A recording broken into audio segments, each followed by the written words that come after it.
সৈয়দ বাড়ির সবাই হাঁপ ছেড়ে বাঁচলেন। এবার আরশের দিকে এগিয়ে গেলেন ইমাম সাহেব। বিয়ে পড়ানো শুরু করলেন। শেষে বললেন, রাজি থাকলে বলো বাবা কবুল। আরশ মাথার নিচে হাত চুকিয়ে আরাম করে বসল। তারা গলায় বলল, কবুল না বললে কোনো সমস্যা? আজমল আলী রাগে চোখে তাকালেন আরশের দিকে। হেলাল সাহেবের দিকে দৃষ্টি দিতেই দেখলেন তার চোখে বিয়ে হবে না ভেবে আশার আলো জ্বলে উঠেছে। একজনের বিয়ে হলে কি হবে, যাক আরেকজন বেঁচে গেছে। আজমল আলী ছেলে থেকে দৃষ্টি ফিরে রুড়ো গলায় আরশকে বললেন, না বললে বিয়ে হবে না দাদা। আরশ হাসল, চুলগুলো ব্র্যাক ব্রাশ করে ঠোঁট টিপল। তারপর আজমল আলীর দিকে তাকিয়ে প্যান্দাক্ক গলায় বলল, কবুল না বললে কেন বিয়ে হবে না? আজমল আলী যথাসম্ভব নিজেকে ক্রোধ সামলে বললেন, হয় না বলেই হয় না, কবুল আমাকে বলতেই হবে। আজমল আলী এবার বেশ শব্দ করে চোখ থেকে ছোট লেন্সের চশমা খুলে সেন্টার টেবিলে রাখলেন। এর আগে স্বরে নাসিরকে বললেন, বলেছে ছেলেটা 3 বার কবুল, এবার তুই দাদনকে বিয়ে পড়া। আরশ মনে মনে শয়তানি হাসি হাসল। বাবার মুখের দিকে তাকাতেই দেখল এতক্ষণ পরিতৃপ্তি নিয়ে হাসা মুখটা পাংশুটে বর্ণ ধারণ করেছে। আরশের দিকে দৃষ্টি স্থির হতেই পিঠে হাত বুলিয়ে দীর্ঘশ্বাস ফেললেন। আরশের সমপরিমাণ ব্যথিত হয়ে দীর্ঘশ্বাস ফেলল, কিন্তু নিজ মনে ঠিকই পিড়পিড় করে আওড়ালো, আলহামদুলিল্লাহ কবুল। নুসরাতের পালা এলো যখন নাসির সাহেব কিছু বলার আগে নুসরাত চিৎকার দিয়ে বলে উঠল, আলহামদুলিল্লাহ কবুল কবুল কবুল কবুল। ড্রয়িং রুমে মুখ গম্ভীর করে বসা আজমল আলী শব্দ করে হেসে উঠলেন এ পর্যায়ে। নুসরাত আর ইসরাতকে নিজের দুপাশে বসে আদর করে দিলেন, জাইনার আরশকেও করে দিলেন। সবার শেষে ইরহামের কপালে চুমু খেয়ে বললেন, তুই রাগ করিস না, আরেকটা মেয়ে থাকলে তোর সাথে বিয়ে দিয়ে দিতাম। কথাটা শেষ করে উচ্চ শব্দে হাসলেন। বাবার সাথে তাল মিলিয়ে হাসলেন ছোট 3 পুত্র, কিন্তু বড় পুত্রের মুখে অমাবস্যার মতো অন্ধকার নেমে আছে। ছোটে নেই এক চিলতে হাসি। আজমল আলী আর ফিরে তাকালেন না হেলাল সাহেবের দিকে। রাগ করলে করুককে, তিনিও তার জেদ নিয়ে অটুট। বাবা ভাইয়ের এই নীরব স্নায়ুযুদ্ধ পরিবারের সবাই চুপচাপ দেখল, কেউ টু শব্দ করল না। আজমল আলী যা সিদ্ধান্ত নিয়েছেন আজ পর্যন্ত তার কোনো খারাপ দিক বের হয়নি, তাই এবারও চোখ বন্ধ করে সবাই আজমল আলীর ওপর বিশ্বাস রাখছেন। সবার মধ্যে বেঁকে বসেছেন হেলাল সাহেব। বাবার এই সিদ্ধান্তে তিনি মেনে নিতে পারছেন না। পরিবারের ভেতরে বিয়ে তিনি কোনো কালে চাননি, আর তার বাবাই ভাইয়ের মেয়ের সাথে তার ছেলে দুটোর বিয়ে দিয়ে দিলেন। নিজের অভিমান চেপে উঠে দাঁড়ালেন। এতক্ষণ অনেক কষ্ট করে এখানে বসেছিলেন, আর পারবেন না তিনি। অসার পা বাড়ালেন নিজের রুমের দিকে, পেছনে রেখে গেলেন বিষণ্ণ হয়ে বসে থাকা আজমল আলীকে। জোর করে বিয়ে দিয়ে এবার আজমল আলীর নিচেই একটু দ্বিধায় ভুগছেন। পিঠে মেয়েলি হাতের স্পর্শ পেতেই আজমল আলী পিছু ফিরলেন। নাজবিন বেগম ও লিপি বেগম হাসি মুখে তাকিয়ে আছেন তার দিকে। দুজন পিঠে হাত বুলিয়ে দিয়ে নিচু গলায় বললেন, আব্বা সব ঠিক হয়ে যাবে, চিন্তা করবেন না। মাগরিবের আজান দিতেই সবাই যে যার রুমে ফিরে গেল। ড্রয়িং রুমে একা বসে রইলেন নাসির সাহেব, নুসরাত ও ইশরাত। বাইরে তখনও ঝুমঝুম শব্দ তুলে বৃষ্টি পড়ছে। মোমবাতি দুটো সেন্টার টেবিলে রাখা।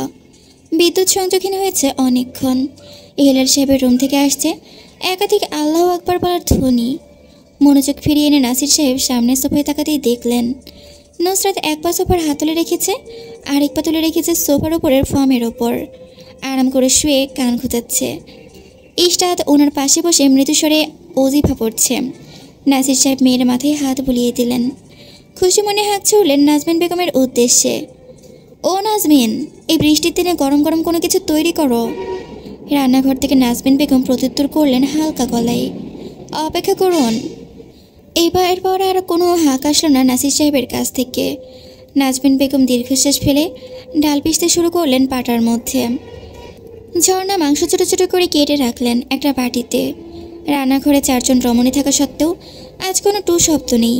এত নিস্তব্ধতা রোহিণী মেনে নিতে পারলেন না। নিজে একবারই যাদের সাথে কথা তুললেন বিয়ে বিষয়ক। জিজ্ঞাসা গলায় লিপি বেগমকে বললেন, বড় আপা। লিপি বেগম মশলা তৈরি করছিলেন। রোহিণীকে ডাকে কেঁপে উঠলেন তিনি। হকচকিয়ে গিয়ে বললেন, হু। এবার রোহিণী গলার খাদে নামিয়ে নিলেন। নম্রতা বজায় রেখে জিজ্ঞেস করলেন, বড় আপা, বড় ভাইয়ের বিয়েতে মত দিলেন না কেন? লিপি বেগমের হাত থেমে গেল। উদাস দৃষ্টি চায়ের দিকে দিয়ে বললেন, পরিবারে নাকি ভাঙন ধরবে এতে। ভাঙন ধরার হলে তো এমনি ধরতো, এতদিনে তাই না রে মেজো। নাজমিনের দিকে প্রশ্ন ছুড়ে দিয়ে লিপি বেগম তাকিয়ে রইলেন চুপচাপ। লিপি বেগমের প্রশ্নের উত্তর ঝটপট দিলেন নাজমিন বেগম। জি আপা। রোহিণী কিছু বুঝলেন না, সব তার মাথার দুহাত ওপর দিয়ে গেল। ঝর্ণা বেগম মাংস কাটা হাত নিয়ে কপালে রাখলেন। রোহিণী বেগমকে বকা দিয়ে বললেন, বোকাটা এখনও বুঝিনি, বড় আপা বুঝিয়ে বলো। লিপি বেগম মাটির উনুনে পাতিল বসিয়ে হাসলেন। ঝর্ণা বেগমকে হালকা ধমক দিয়ে বললেন, তুই ওকে ধমকাচ্ছিস কেন রে সেজো? দাঁড়া, আমি তোকে খুলে বলছি সব কিছু। রোহিণী বেগম ঝর্ণা বেগমের ধমক খেয়ে মুখ চুপসে গিয়েছিল। যখন লিপি বেগম ঝর্ণা বেগমকে ধমকে তাকে বুঝিয়ে বলার কথা বললেন, তখন আবার ছুটে এসে ভিড় করলো হাসি। ঝর্ণা বেগম আর নাজমিন বেগম সেটা খেয়াল করে হালকা হাসলেন। লিপি বেগম এবার বলতে শুরু করলেন, গতকাল রাতে বড় পাঠাগারে গোপন বৈঠক বসেছিল না বাড়ির পুরুষদের নিয়ে, সেখানে আপা জায়নিষ্ঠাদের বিয়ের কথা তোলেন। রোহিণী কথা থামিয়ে দিয়ে জিজ্ঞেস করলেন, শুধু কি জায়নিষ্ঠাদের? এবার নাজমিন বেগম মৃদুস্বরে বললেন, উহু। রোহিণী অবাক গলায় জিজ্ঞেস করলেন, তাহলে নুসরাত আর আরশ কোথা থেকে অ্যাড হলো এখানে? রোহিণীর গলা থেকে বিস্ময় ঝরে পড়ছে। গোল গোল চোখে চেয়ে আছেন বড় চাঁদের দিকে।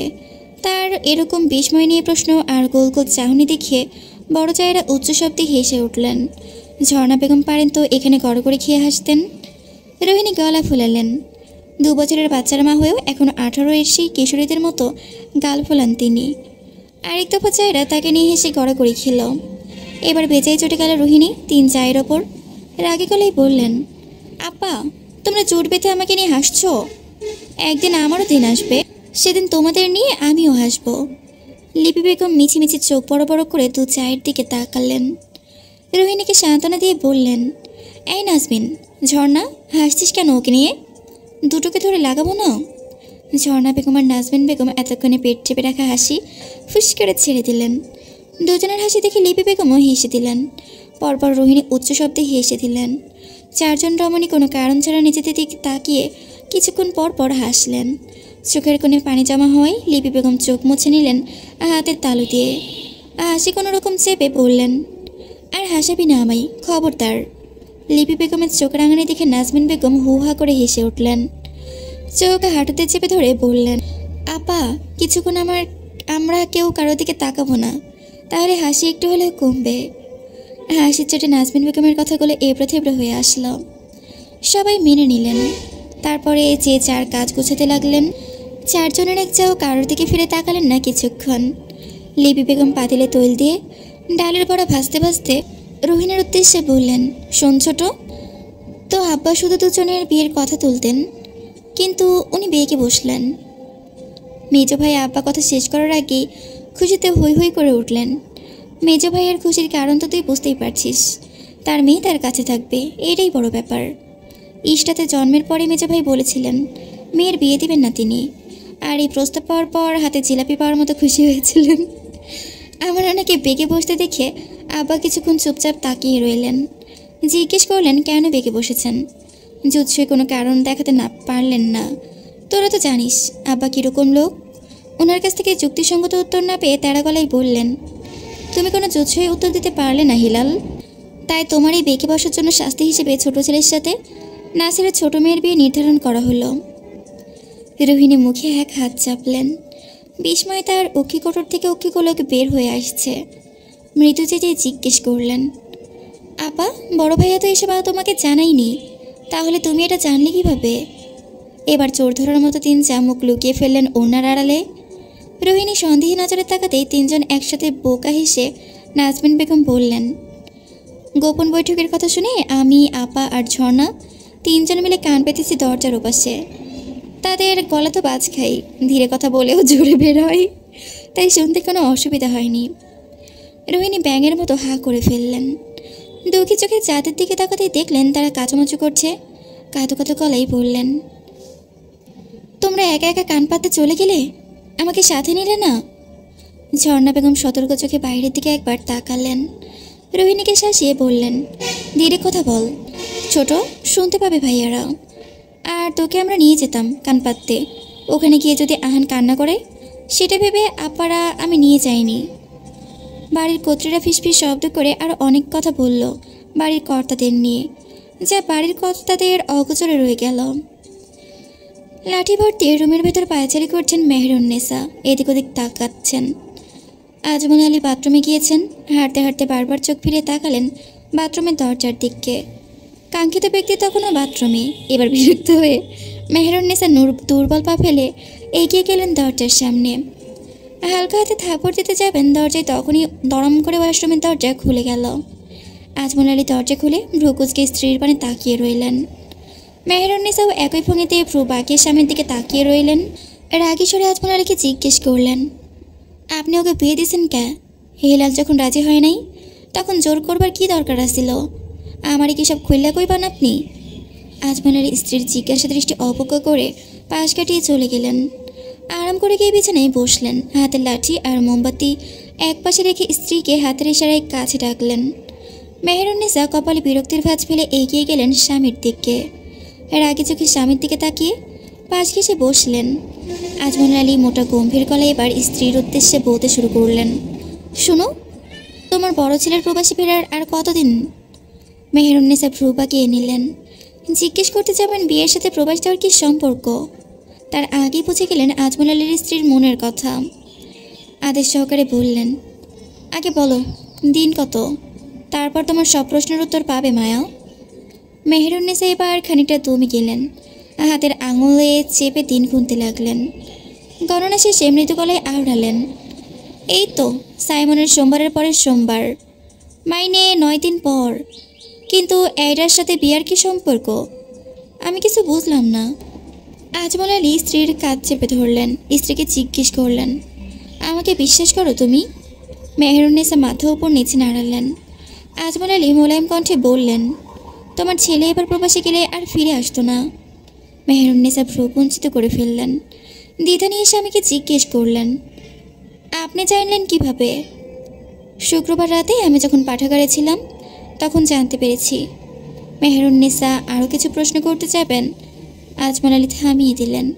তর্জনী আঙুল তুলে ঠোঁটের ওপর রেখে দেখালেন, চুপ। মেহেরুন্নেসার স্বামীর কাছ থেকে আদেশ পেয়ে আর কথা বাড়ালেন না, চুপ মেরে বসে রইলেন। তোমার ছেলে একবার প্রবাসে গেলে আর ফিরে আসতো না। তার 2টা সন্তান তার কাছে। কিসের টানে দেশে আসবে সে? হয়তো আমি আর তুমি মারা গেলে আসতো হিলাল। আশা দেখি আমি তুমি ওকে দেখতে পেতাম না তো। তাই আমি হিলালের ইচ্ছের বিরুদ্ধে গিয়ে তার ছেলেদের নাসিরের মেয়েদের সাথে বিবাহ নামক বন্ধনে বেঁধে দিয়েছি। এতে করে হিলাল দেশে আসতে না চাইলে তার ছেলেরা বইয়ের টানে দেশে আসলে তাকেও আসতে হবে। আর এতে করে পারিবারিক সম্পর্কেও চিড় ধরবে না। ভাইরা ভাইরা মিলেমিশে করে বেঁচে থাকবে। মেহেরুন্নেসা এবার পাল্টা প্রশ্ন ছুড়ে দিলেন। কিছুটা চিন্তিত গলায় বললেন, কিন্তু জাইন, আরস বড় হইবার সাথে যদি অগণ্যতন কাউরে পছন্দ হয় তাইলে তখন কি হইব? মেহেরুন্নেসার প্রশ্নে মৃদু শব্দে হেসে উঠলেন আজমল আলী। স্ত্রীর পিঠে হাত বলিয়ে দিয়ে বললেন, জাইন এরকম কিছু করবে না। ছেলেটা এই বয়সে যথেষ্ট ম্যাচিওর। ছোটটা করলেও করতে পারে। আচ্ছা, এসব নিয়ে এখন ভেবে কি হবে? যখন হবে তখন ভেবে দেখা যাবে। সারাদিনে অনেক ধকল গিয়েছে, এবার একটু শুয়ে আরাম করো। মেহেরুন্নেসা মাথা নাড়ালেন। স্বামীর পাশ ঘেঁষে গিয়ে শুয়ে পড়লেন বিছানার এক পাশে চিন্তামুক্ত হয়ে। কিন্তু আজমল আলী সত্যি কি চিন্তামুক্ত হতে পারলেন? মোমবাতি জ্বালানো কক্ষে নিশাচর প্রাণীর মতো উপরের সিলিং ফ্যানের দিকে এক দৃষ্টিতে তাকিয়ে রইলেন। সম্পর্কে স্থায়ী করার জন্য যে বিয়ে দিয়েছেন, সে বিয়ের জন্য পারিবারিক ধীর সম্পর্কটা ধীরে ধীরে কি ভেঙে যাবে, নাকি সময়ের সাথে সেটি আরও মজবুত হবে? তা সময় এবং তাকদির বলে দিবে। ততদিন পর্যন্ত অপেক্ষা করতে হবে। তাকদিরের উপর সবকিছু ছেড়ে দিয়ে নিশ্চিন্তে চোখ বুঝলেন আজমল আলী।